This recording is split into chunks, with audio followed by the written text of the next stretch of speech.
But I want like so we're done with the DNA part. This from here on out is a bonus piece just for me to where we're going to talk about the pews for a quick second. I was going into this the video about the DNA just to make sure people knew about it, and I hit a part that I forgot was in there, and so I want to definitely touch on this because I'm definitely going to be uh, hitting this repetitively, fam. I'll just say it like that. Over to patreon.com/Dante Fortson. All right, one more time, Cash App, hashtag BHITB. So now we're in Blacks, Jews, the Religious Challenge. Once again, you guys know this is one of my favorite sources. It ties together so much stuff. And it's great. Like I said before, I already caught one urban apologist lying, telling people it's a student paper, which it is not. So if you happen to hear him say this is a student paper, he is lying. Not now, I can tell you for a fact he's lying because I text him and said, "Hey, this is not a student paper. This is what it was written for. This is who it was written by. Here is the background." And I have not heard him correct it yet. So I'm just saying, if you hear them out there saying stuff like that, just understand that they are not serving the God of the Bible. They're serving the father of lies, because how else can you explain them blatantly lying even after being corrected? So let's see what this says, if this can tie in anything. I'm gonna read up just a little bit, just because for those that know about the Harriet Tubman's family, um, they the Ashan tribe, the Ashanti, and all that. Anyway, I'm just gonna read that, but then I'm gonna point to what we read in a second, or read earlier, about the Portuguese Jews having a copy of the Torah and all that stuff going on. It says among West African tribes, where people from the transatlantic slave trade were taken. I showed you the Kingdom of Judah, the slave coast. Among West African tribes, the terminal T or Tai signifies the race of, the men of, the children of. If we deconstruct the term Ashanti, we have the children of Ashan, the race of Ashan. Book 1 of Chronicles, chapter 4, verse 32.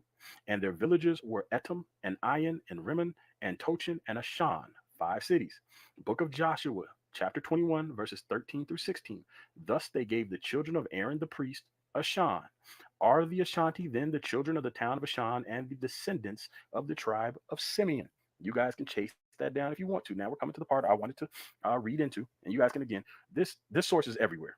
It's all over my videos. It's on blackhistoryinthebible.com. You guys can find this source pretty easy. It says, let me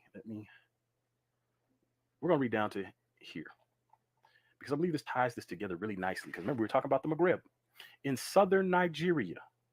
So southern Nigeria. Let me grab a map real quick. All right, I want to grab the 23andMe map because since I got some Nigeria. So we're talking about Nigeria, north, east, south, southern Nigeria, right where these Igbo people are. We landed right here on the Igbo. Southern Nigeria, the Igbo people, the people that have been declared Israelites by the Obadiah Alliance. That's what it was, Obadiah Alliance. I'm not sure I said that correctly earlier. So if I said that wrong, I feel like I said it wrong earlier. But the Obadiah Alliance declared the Igbo people descendants of ancient Israelites. So now, right here, this is what we're talking about. Nigeria, Nigerian, 47.3%. This is my DNA. Again, not talking about nobody else unless you have common DNA. In southern Nigeria, the natives call the black Jews the strange people on the Imo Yokwayim. I believe that's how you pronounce that. So wait, in Nigeria, there's black Jews in Nigeria? Hold on. So you're telling me that in an area where you have Igbo that were just declared ancient Israelites by the Obadiah Alliance, that there are black Jews that the natives call the strange people? Okay, let's keep reading. They are called the Benai Ephraim, the sons of Ephraim. Interesting. They claim that their ancestors came from Morocco. Well, didn't 23andMe show that E had migrated into northern Africa and that L had went up into that area as well? But let's keep going. They claim that their ancestors came from Morocco, and this is supported by Gabi, who noted that their language is a mixture of Maghrebian Arab. So wait, the Maghreb is North African. Morocco's over. Let me see. Let me pull up Morocco and make sure I get the right country over here. All right, here we go. Morocco is this one. I just want to make sure Morocco is this one. So right here, you have Morocco, and let's keep reading. They claim that their ancestors came from Morocco, and this is supported by Gabi, who noted that their language is a mixture of Maghrebian Arab, ancient Hebrew, and local patois. And some of you guys will remember that you had that lying Israelite out there claiming that I took videos down because I didn't want to, for whatever reason, be associated with Pastor Kelly and all that other stuff. And once again, shout out to Pastor Kelly. I said this in a study. I said, hey, tag Pastor Kelly in this. He might be interested in this. That because of the Pew discussion, that there is a reference to the language they're speaking being a mixture of Maghrebian Arab, which is associated with the Moors. The Maghreb area is associated with the Moors, ancient Hebrew, and local patois, because the debate, for those that don't know, is whether or not the language on the pews was Arab, Hebrew, something else, or nothing at all. And my opinion, based on this single source, I'm not the language guy, is that it could be some kind of hybrid. Why? Because right here we're being told that they speak and probably wrote a hybrid language, who noted that their language is a mixture of Maghrebian Arab, ancient Hebrew, and local patois. That's probably why some people see Arab on the pews, probably why some people see Hebrew on the pews, and probably why some people say, no, it doesn't look like either one of those things, or it looks like both of those things. It's just simple putting two and two together right here. And if for whatever reason, it's beyond me how these people who speak before hearing, the Bible calls it a folly and a shame, Proverbs 18:13, these people who speak before hearing make these definitive statements as if they understand all of history, and yet we keep finding things that seem to make it make sense.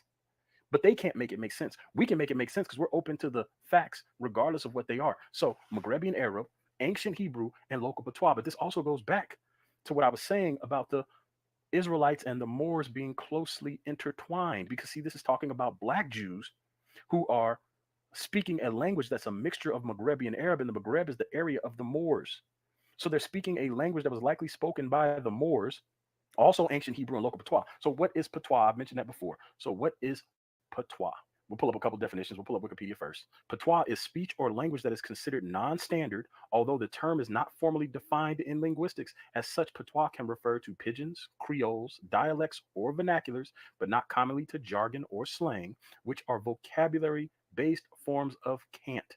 A cant is the jargon or language of a group often employed to exclude or mislead people outside the group. It may be called a cryptolect, argot, pseudo language, anti language, or secret language. Each term differs slightly in meaning. Their use is inconsistent. I will give you an example, which we know is not very good at disguising anything, but Pig Latin. I'm not even going to attempt to do it, but some people are very good at Pig Latin, where it switches words. Sometimes the words are backwards, sometimes the letters are placed in different places. Some people are very good at it. But if you ever heard anybody speak Pig Latin, it's an example of this. So when you have people say that there is no discernible language on the pews, and we see that they spoke Maghrebian Arab, ancient Hebrew, and local patois, a mixture, not three different languages, a mixture of the three together, it forms what I would consider a completely new language. Although not original, it comes together to form something new. So, once again, it says a cant is the jargon or language of a group often employed to exclude or mislead people outside the group. It may also be called a cryptolect, argot, pseudo language, anti language, or secret language. Each term differs slightly in meaning. Their use is inconsistent. So, again, tag Pastor Kelly if he ain't in here already, because I'm recording this in advance. Today is October 28th. It's 3 days before what people celebrate as Halloween. So, but you guys are going to see this later after Halloween. So if Pastor Kelly is not in the chat right now, do me a favor, tag Pastor Kelly, hit him up, let him know, hey, here's something else for you. He probably already knows this because Pastor Kelly is way more into language than I am. Here we go. In colloquial usage of the term, especially in France, class distinctions are implied by the very meaning of the term. Since in French, patois refers to any sociolect associated with uneducated rural classes, in contrast with the dominant prestige language, standard French, spoken by the middle and high classes of cities, or as used in literature and formal settings. So basically, Ebonics for the French. And for those of you guys remember that racist era of the, what was it, the 90s, early 2000s, where Ebonics was being taught in schools and people were like, this is racist. They were teaching Ebonics, basically teaching kids how to speak black. I don't know what that was all about. It was such an awkward, weird moment in educational history that many people have just decided to forget about it and act like it never happened. But this is the reality of the situation. So now let's go to, because Wikipedia ain't the main source. Let's go over here to Merriam-Webster. A dialect other than the standard or literary dialect, uneducated or provincial speech. The characteristic special language of an occupational or social group. Jargon is just slang. And then we'll look over here at dictionary.com. The noun patois describes the way you talk, like the patois of New Englanders who tend to drop the letter R, drive ya car to, oh my goodness, Harvard Yard, while others say drive your car to Harvard Yard. So there you go. There's an example of patois. So yeah, now hopefully you understand. So now when it let me finish reading this. So now they speak a language that is a mixture of Maghrebian Arab, Ancient Hebrew and local patois. Press 1 if you knew that. Press 2 if you didn't. And again, tag Pastor Kelly. This might be helpful to him. I'm not getting into the Pews discussion, but I'm just pointing out stuff that I find when I read. He's aware of this source. Pastor Kelly is 100% aware of this source, but I'm just mostly talking about the patois portion, because we had that other Israelite try to lie and say I took down videos and all kind of other stuff that didn't actually happen. For example, Abu, meaning father, became Yaba. Um, I think that's or for mother, is close to the Hebrew word. These Emo Yo Kaim Jews live in the Ando district and have a copy of the Torah, which is what we read earlier about the Portuguese. But let's keep going. The study of customs and rites and the analysis of the semantics, that's talking about words, of these African tribes have led many of their observers to propose some hypotheses and even to draw some conclusions. Dr. Alan H. Godby reached the following conclusions or conclusion. These factors have a very specific significance if we consider the presence of Judaism among the American Negroes. So I just want to be clear here. Judaism was present among the American Negroes. But let's keep going. Some of you have heard this before, some of you have not. Hundreds of thousands of slaves were transported to America from West Africa during the trade, which started some 400 years ago. Remember, we're told it's a coincidence that Abraham was told about the 400 years. It's a coincidence that there's 400 years acknowledged in America. It's coincidence that there's a worldwide slavery of people who claim to be Israelites and they speak a mixture of Arab, which is associated with the Moors, ancient Hebrew, local patois. All of this stuff is just coincidence after coincidence after coincidence. And we're not supposed to look into any of it because our identity, our culture is in Christ. This is what we have been told. And yet, when we start to look into it, we see that things are not lining up. And I want you guys to pay attention to the closer of this. Hit that thumbs up if you haven't done so already. What traces of Judaism still remained?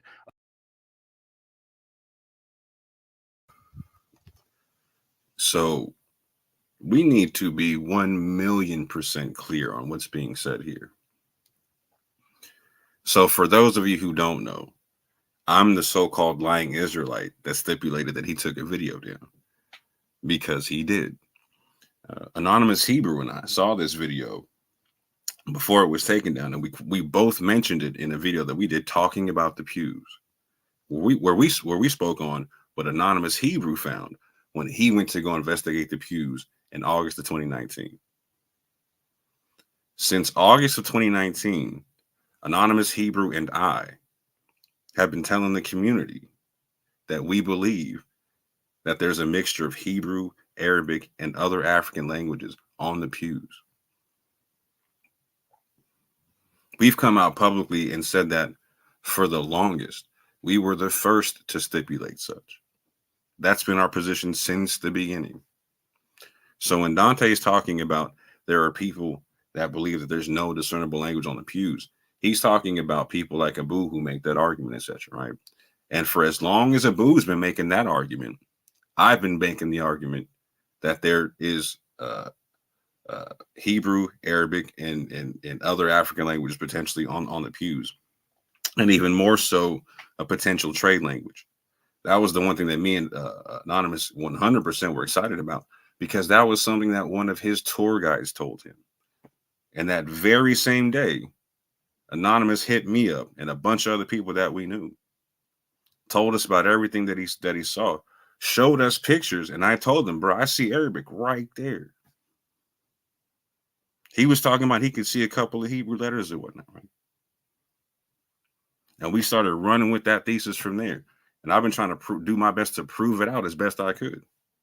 Hence, I also brought out the concept of, again, no one, like, I'm the first person to bring this one out to the community, etc.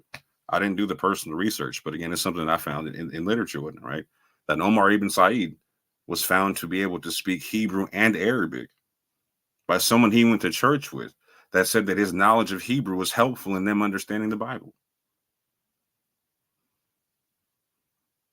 So when he's talking about patois, that is the Gullah language, the Gullah Geechee language, fam. That's exactly what patois is. And 100%, Dante's agreeing with me and agreeing with Anonymous Hebrew that there's potentially Hebrew and Arabic, a mixture of the two, in some form of a trade language.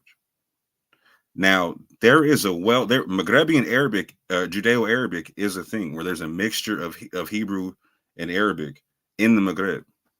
That area Dante just showed you. Moroccan Jews have Judeo-Arabic. They have Judeo-Arabic in Tunisia, in Libya, in Egypt, etc., in Yemen, etc. And we have it documented in the Maghreb. So for the record, Dante agrees with the Yap Gang on phenotype is fluid, and Dante agrees with Israelite intelligentsia, aka me and Anonymous Hebrew, that there's Hebrew on the pews, Arabic on the pews, and a potential trade language. Shout out to Dante. Now, the reason why you never see, this is why it was taken down to begin with. When he took down the video the first time, or the video he took down that me and Anonymous were talking about, it was when the church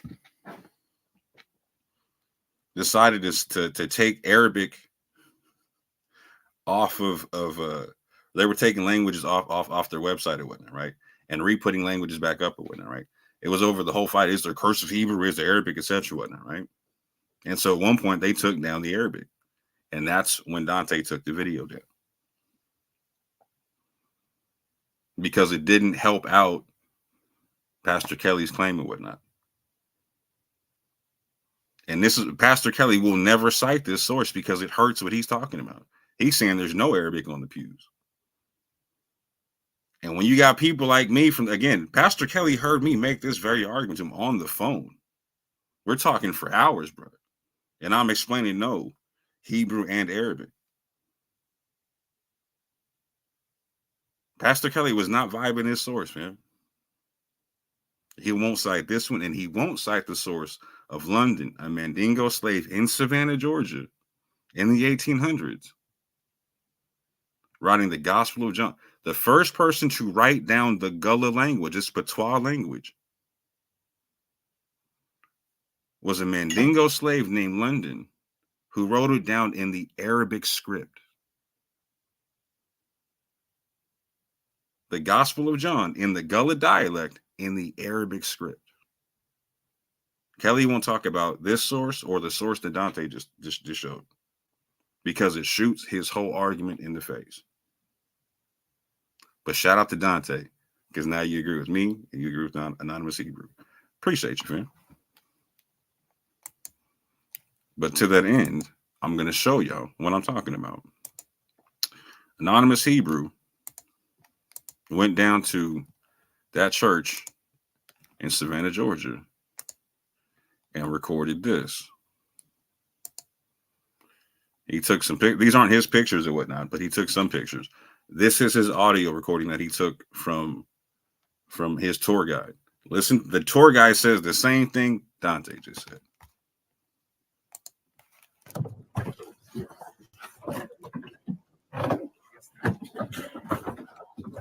Now sitting in the second oldest the church. They date back. They date back to 1859. So if you use your imagination for a second, these were the pews are the main sanctuary for these pews was installed. These people still all see these. Teenagers usually come. They don't want to sit with their parents.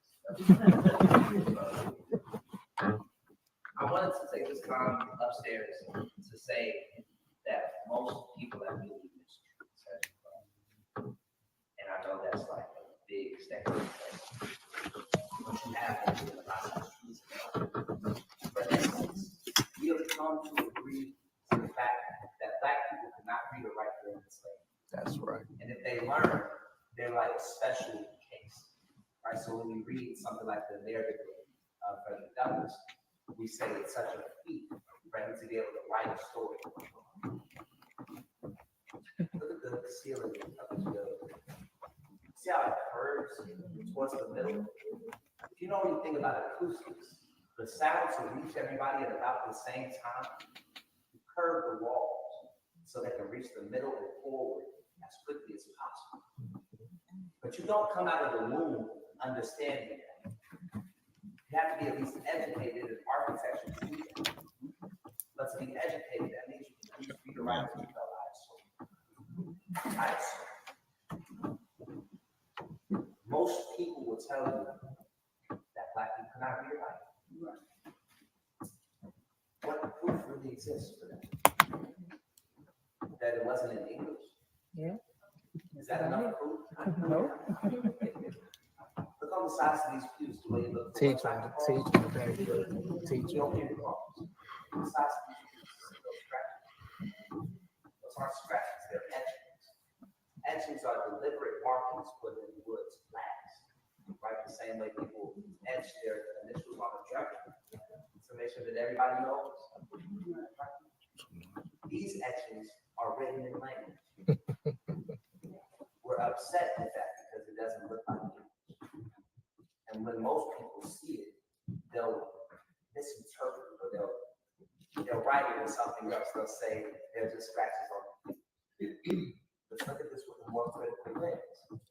What you're seeing is what some people call Hebrew. Some people also see Arabic on these writings. Yep. The people that come here during the transatlantic slave trade are at least brought off the Western coast back. At least brought off. I'm saying this is where they came from. But at least they're brought there. And there are some people that came from that way. You can assume that they had been trading there before they started trading bodies. If they were trading there before, you can imagine that one of the things they would have loved to trade were books. These people love to hear about other people's travels. And you want to write those books in a universal language. And there are a lot of people that follow Abrahamic faiths, that follow reading those religious texts written in Hebrew. Or the same with people that follow Islamic faiths, that follow something that shows them the work of Allah. They'll see it written in Arabic. And so usually formal text would be written in these things because a lot of people were taught to read. If you keep trading those books for a while, people start speaking a little bit of the language. And if you keep trading with people in different languages for a lot of time, you'll see something that happens sometimes in Brooklyn, New York. For the people that don't speak Spanish, they speak Spanish.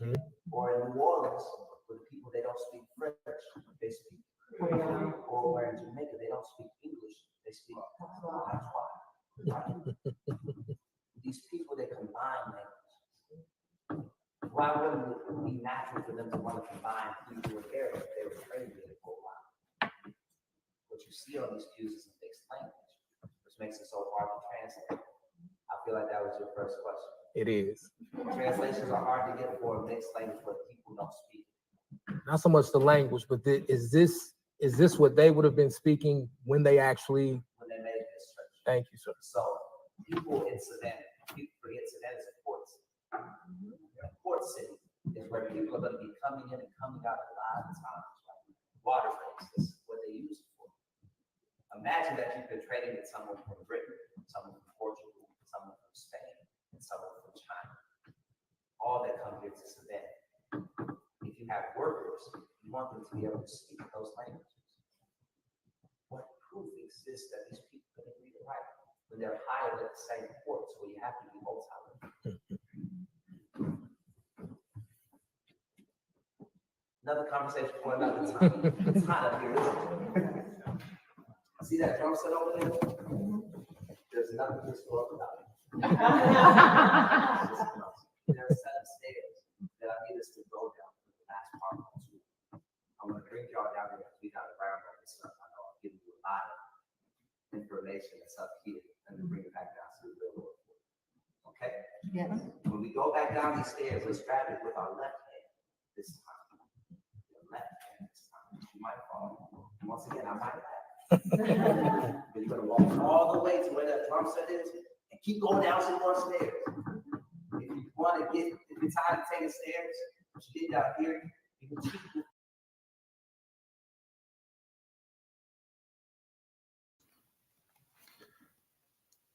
So yeah, this is something that needs to be made clear, fam. There's been a lot of talk about people moving goalposts, et cetera, et cetera, et cetera. People changing positions, et cetera, et cetera, et cetera, whatnot. This is one of them that needs to be clearly understood. It's funny that Dante took the video down and then made this one, because he said on this one the same thing he said on the one he took down. And it's funny how God works that way. It's funny how God is the best of planners that way. Because now that Dante and I agree that there could be a mixture of Hebrew and Arabic, etc., on the pews, we get to have a whole nother conversation now. Because Judeo-Arabic is not Soletreo. Is not Sephardic cursive Hebrew. We get to have a whole nother conversation now. And I appreciate him for saying this stuff. Just like I appreciate him for literally breaking down that phenotype is fluid. I agree with Yeshua. He got to be an honorary member of GAP now. He got to be. He got to be.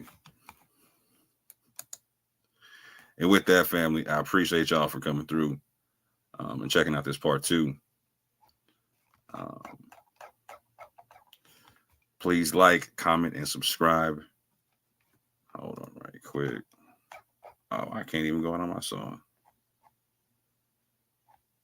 Can't even go out on my joint. So since I can't go out on that,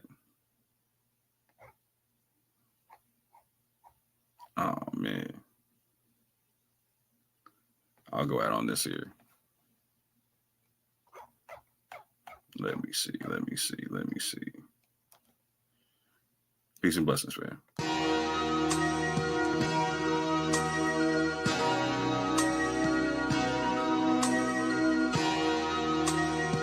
I like the way this feel, yeah. Let my soul cry, yeah.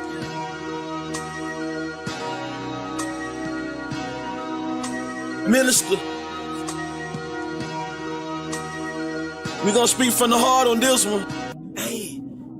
I'm performing lyrical funerals, no obituary. I killed your boy and brought him back to life. Pet cemetery. My anointing not based on attendance at a seminary. Scarlet witches, they attracted to the visionary. Everywhere I go, I bring the word with me, missionary. Soldier drafted in the war machine, military. Pay attention, what I'm saying to you, legendary. You got the demeanor of a front desk secretary. That mean you take the calls, but you don't make the calls. That's why you hate, cause ain't nothing fake about me at all. Now I dare you try to say that with a straight face. My delivery in tip-top great shape. I'm too advanced for you, light years, space age. No evolution for you cavemen, stone age.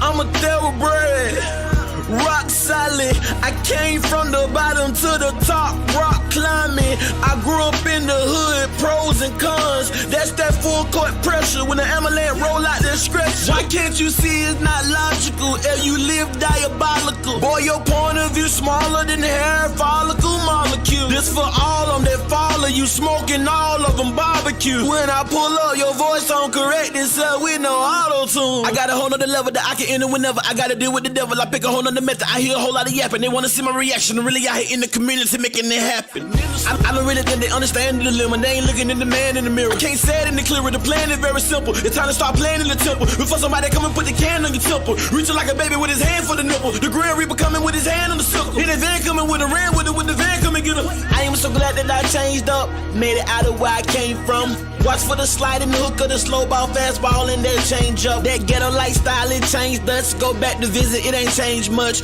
Only difference is now the way that my brain process information. And Satan, been after my license day one. Let me say something. Only reason that I'm still alive today because God's grace is amazing. Just another raisin in the sun. Dream deferred when things occurred. Now you getting served right on the curb like a lemonade stand. I just gave you the benediction, let the whole church say amen.